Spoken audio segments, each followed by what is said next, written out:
On February 5, 1958, an airplane accident occurred on Tybee Island, Georgia. An American B-47 jet bomber carrying a Mark 15 hydrogen bomb weighing 3.5 tons was returning to Homestead Air Force Base in Florida. At an altitude of 11,000 meters, he collided with an F-86 Sabre jet fighter. Later, the fighter pilot told the commission that he did not see the approaching plane on the radar. As a result of the collision, the wing of the F-86 was torn off. The pilot managed to eject and land successfully. The bomber suffered damage to the fuel tank of one of the engines, after which it began to rapidly lose altitude.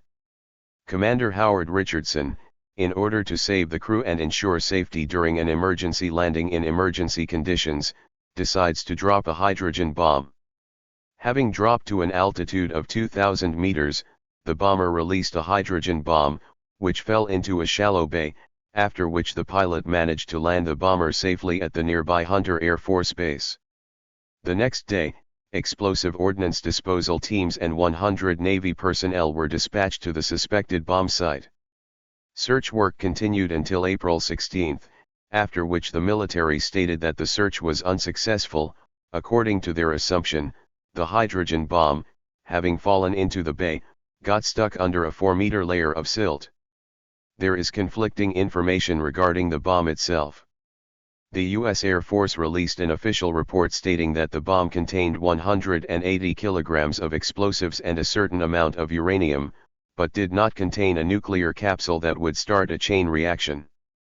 Before the flight, the combat nuclear capsule was replaced with a training one.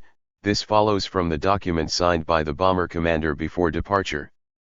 But in 1966, the U.S. Assistant Secretary of Defense indicated in a report to Congress that the bomb dropped had a fully assembled plutonium warhead.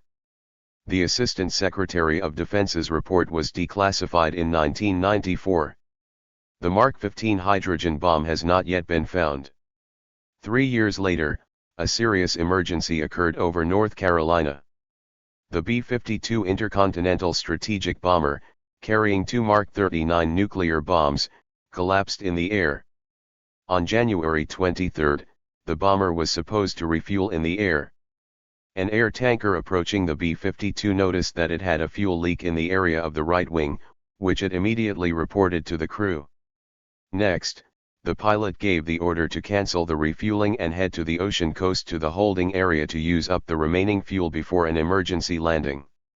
The bomber went to the indicated location, but immediately reported to the ground that the leak had intensified and 17,000 kilograms of fuel had already been lost. The pilot gave the order to immediately land at Seymour Johnson Air Force Base, but by that time the structure of the aircraft had begun to collapse and the pilots lost control. At an altitude of 2,700 meters, the crew began to leave the board. 4 pilots ejected, one of them died during landing, another pilot jumped out of the plane through the top hatch. 2 crew members were unable to escape the collapsing aircraft and died in the crash. 2 nuclear bombs separated from the collapsing plane. One of them had a parachute system activated and 3 of the 4 fuses that put the bomb on alert were switched off, after which it landed on the ground. The second bomb fell into a swampy area and exploded. Part of the bomb went to a considerable depth. Search teams managed to find some parts of the second bomb, including the third tank and the plutonium charge of the first stage, but the work was hampered by groundwater. Half of the nuclear bomb, which contained the uranium core, and the second stage sank to the bottom of the swamp. The Ministry of Defense had to buy a section of the area, at the bottom of which there is still part of a nuclear bomb. In 1969, National Nuclear Laboratory employee Parker Jones prepared a secret report that stated that the United States was on the verge of a terrible nuclear disaster. The power of each of the bombs that fell was 266 times greater than the bomb dropped on Hiroshima. If the combat device were triggered, the East Coast with cities such as Washington, Baltimore, and Philadelphia could be in the affected area. The Soviet Union also experienced losses of nuclear weapons. These losses were mainly associated with disasters on nuclear submarines. According to available data, there are about 40 Soviet nuclear warheads in the depths of the world's oceans. In 1970, the Soviet nuclear submarine K-8 sailed to the North Atlantic to participate in the largest naval exercise, codenamed Ocean 70. K-8 was supposed to act as an enemy approaching the shores of the Soviet Union. On April 8, the submarine was in the Azores area. During the ascent from a depth of 160 meters, a fire broke out in the hydroacoustics room located in the central control room. An emergency alarm sounded immediately. The entire command gathered at the central post.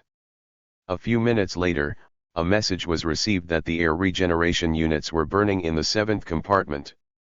Then the fire began to engulf the air ducts. Realizing that the fire could soon spread to the main power plant, management gives the order to batten down the bulkheads, while realizing that there is no way out. The first shift crew, at the cost of their lives, shut down nuclear reactors and prevented the possibility of a thermal explosion. There were 20 people in compartment 8. Due to the lethal concentration of carbon monoxide, only 4 people were able to escape on their own. They tried to save and carry out the rest, but it was too late. 19 people were taken out of the 9th compartment under the leadership of the commander. In total, 30 submariners died in the fire. After an emergency ascent, the rescued sailors were evacuated to the Bulgarian cargo ship, Avior, from which a radiogram was sent to the Bulgarian shipping company, and then to the naval headquarters. 22 people remained on board the K-8, including the commander, who tried to fight for the survivability of the submarine. The approaching Soviet ship took the K-8 in tow, but the submarine lost longitudinal stability, settled on the stern and sank, taking away everyone who remained on board. Several people, including the commander, jumped overboard, but in the conditions of a Force 8 storm they could not be saved. The causes of the fire in the 3rd and 7th compartments have not yet been announced. The nuclear submarine K-8 with 4 nuclear torpedoes sank at a depth of 4,680 meters, 500 kilometers from Spain.